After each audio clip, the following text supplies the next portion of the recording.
जिस तरह से एक्शन मोड में आई है, तो सरकार के लिए डिफेंस मोड में आना जरूरी हो गया।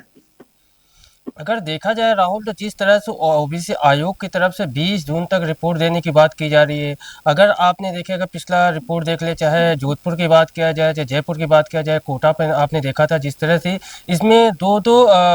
संगठन वो बनाए गए थे, वार्ड वगैरह, इनको किस रूप में देखा जा रहा है? क्या ओबीसी की तरफ से 20 जून तक इनको रिपोर्ट दे दी जाएगी? बिल्कुल। अभी सरकार की स्थिति जो है वो यही है कि सरकार को हर मोर्चों के अंदर, ऊपर से अमित शाह का दौरा भी होने वाला है, रेल मंत्री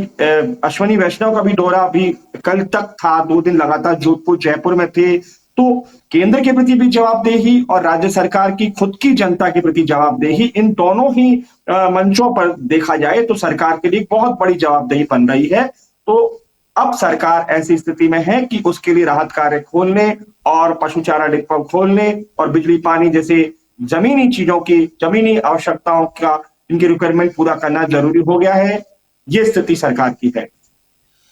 अगर देखा जाए राहुल, जिस तरह से राजस्थान के मुख्यमंत्री भजन लाल इस समय आप देख रहे गाँव में चौपाल कर रहे हैं, लोगों से मुलाकात कर रहे हैं, उनकी जो समस्याएं हैं वहीं पर अधिकारियों उसके हमेशा समाधान कर रहे हैं। ये भी देखा जा रहा कि मुख्यमंत्री भजन लाल सुबह सुबह उठ के वहाँ पर जो गांव के लोग हैं उनसे वॉक करना, उनसे बातचीत करना, क्या ऐसा नहीं लगता कि जो चुनाव है, चुनाव को देखते हुए ये सारे कार्यक्रम किए जा रहे हैं? देखिए, ये कार्यक्रम कुछ तो पूर्व निर्धारित कार्यक्रम थे, ग्राम रथ वगैरह चल ही रहे थे और कोर्ट का आदेश भी संयोग से उन्हीं दोनों में आया। पर एकदम जो है अधिकारियों से नौकरशाही के प्रति जो एक मैसेज जा रहा था कि ब्यूरोक्रेसी पर सरकार का कंट्रोल थोड़ा कम हो रहा है, ढीला हो रहा है, तो आपने ऑन स्पॉट देखा। मैंने आपको कुछ दिन पहले भी एक डिबेट में उदाहरण दिया था, टोंक के अंदर टीना डाबी जिला कलेक्टर ने, या फिर कहीं पर भी दूसरे जिलों के अंदर वहां के कलेक्टर्स के सामने जिस तरीके से जनप्रतिनिधियों ने अधिकारियों की बखियां उधेड़ी। और यही नहीं, आपने हनुमान बेनीवाल सांसद जो है नागौर के, उन्होंने नागौर के अंदर एक कोई दिशा और कोई भी योजनाओं की मीटिंग ली और मीटिंग के दौरान जो है बड़े बड़े पीएचडी पीडब्ल्यूडी और जो सरकार जनता से सीधे जुड़ी सुविधाएं हैं उनके अधिकारियों को फटकार भी लगाई और ये सीधा मैसेज दिया कि किसी तरह की लापरवाही नहीं चलेगी। तो कहने का अर्थ ये है कि बीजेपी ही नहीं, थर्ड फ्रंट भी, तो कांग्रेस भी, सभी इस अब चुनावी मोड पर कहीं ना कहीं रूप में आने को तैयार हो गए हैं।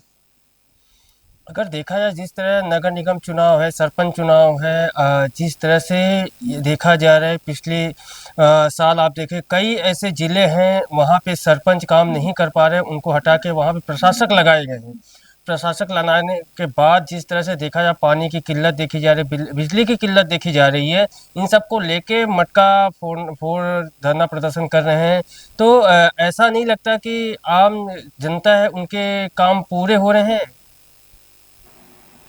पंचायतों के काम वाकई में, जैसे आप शहरी क्षेत्र में देख लीजिए, जो निवर्तमान महापौर हो चुके हैं, सभापति हो चुके हैं, तो अब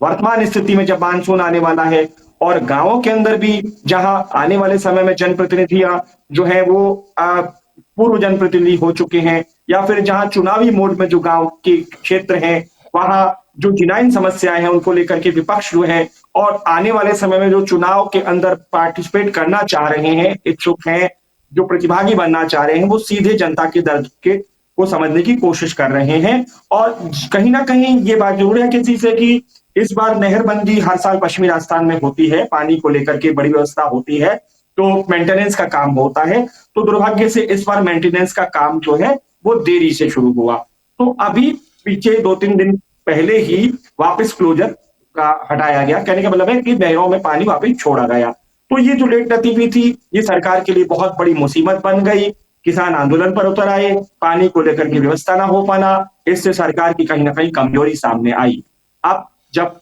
सरकार को ये आदेश दिया गया है कि 31 जुलाई तक चुनाव करवाया जाए, अब सरकार क्या अपना एक्सक्यूज रखती है, क्या अपना पक्ष रखती है, क्या इसे गंभीरता से लेती है, या आगे टरकाने के लिए कोई विकल्प ढूंढा जाता है, ये आने वाला समय बताएगा। बिल्कुल, अगर देखा जाए जिस तरह से आप देख रहे हैं कि जिस तरह से विपक्ष के नेता आरोप लगा रहे हैं कि आपस में ही नेता और अधिकारी है जो आपस में एक दूसरे का नहीं सुन रहे हैं। अगर पूर्व देखा झालावाड़ में जिस तरह से पूर्व मुख्यमंत्री वसुंधरा राजे थी, उन्होंने जिस तरह से अधिकारियों को फटकार लगाया था, तो कहीं न कहीं जल जीवन मिशन के तहत आपने देखा था काम को लेके ज़मीनी हकीकत की पहलू को अगर बात करें, क्या चुनाव से पहले क्या इनकी समस्याएँ खत्म हो जाएगी? क्या अधिकारी और आपस में जो नेता है इनका टकराव रहता है? जिस तरह का देखा जाए तो अगर जयपुर में आपने देखा था कि सांसद मंजू शर्मा जी हैं, उनके साथ अधिकारियों के साथ आपने देखा बहसबाजी देखा। इसी साथ-साथ आप सांसद मन्ना लाल रावत के साथ अधिकारी के साथ बहसबाजी देखा गया था। तो क्या लगता है कि ज़मीनी हकीकत ये टकराव है, टकराव की वजह से क्या चुनाव पे एक मंच पे बैठने की बात की जा सकती है? बिल्कुल, आपका कहना बिल्कुल लाज़मी है। आपको याद होगा कि कुछ महीने पहले वसुंधरा राजे ने स्पष्ट रूप से कहा था कि कार्यकर्ताओं की अधिकारी सुनवाई करें, उनका एक बार में फ़ोन उठाएँ, नहीं तो इशारों ही इशारों में उनका संदेश था, उनको इसका खामियाजा भुगतना पड़ेगा। अब भजनलाल सरकार भी उसके बाद लगातार जो है नौकरशाही को, ब्यूरोक्रेसी को ये संदेश दे रही है और कड़े निर्देश दे रही है कि जनता की, विशेषकर कार्यकर्ताओं की, उनकी विचारधारा से जुड़े लोगों की तो कम से कम सुनवाई हो, ताकि वो जो जनता को कन्विंस कर रहे हैं वो जनता को राहत दिलाएं। ये ऐसा नहीं, विपक्ष की भी सुनवाई हो, जहां जहां आंदोलन हो रहे हैं, वहां सजा सरकार की जहां फजीहत हो रही है, वहां गंभीरता से इन मसलों को सुना जाए और इन मुद्दों को निपटाया जाए, क्योंकि बिजली, पानी ये और बेसिक, ये आज की आवश्यकताएं हैं और बेसिक नीड्स हैं। तो अधिकारियों और नेताओं में, मंत्रियों में तालमेल की कमी तो कई मर्तबा आपको सोशल मीडिया के माध्यम से ऐसे वीडियो वायरल होते हैं, आपको कहीं ना कहीं नजर आ ही जाती है, पर उस पर अब कितना कंट्रोल हो पाया है, इस बात की समीक्षा की जा रही है।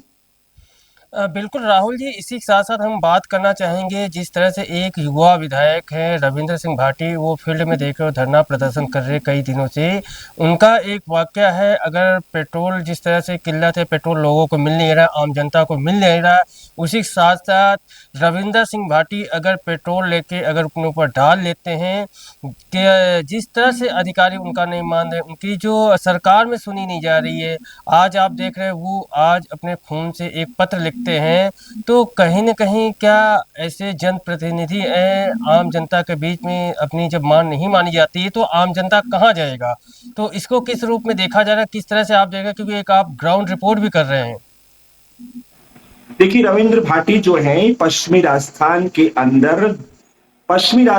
के अंदर बाड़मेर जिले में दो प्रोजेक्ट बहुत बड़े हैं। एक तो तेल आधारित केन एनर्जी का,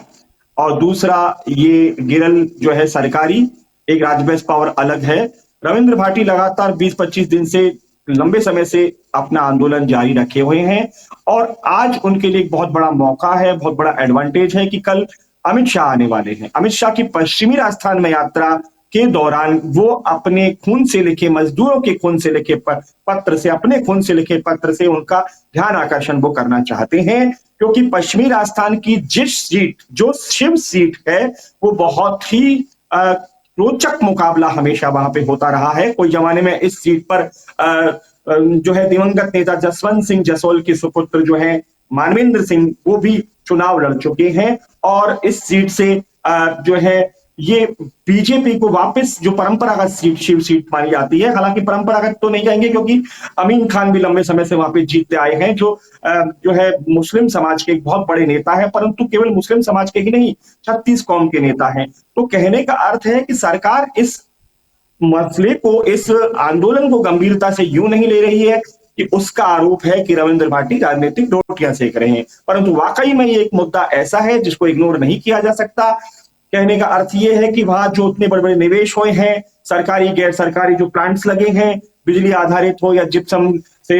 या दूसरे आधारित हो, उन पर स्थानीय मजदूरों का जो है उनको उनका हक मिले, ये एक बहुत बड़ा मुद्दा है। सरकार न जाने क्यों इसको इग्नोर कर रही है और इस मुद्दे पर ध्यान नहीं दे रही है। आने वाले समय में सरकार को हो सकता है इसका पंचायत या नगर निगम या जो भी चुनाव है उसमें खामियाजा भी उठाना पड़ सकता है।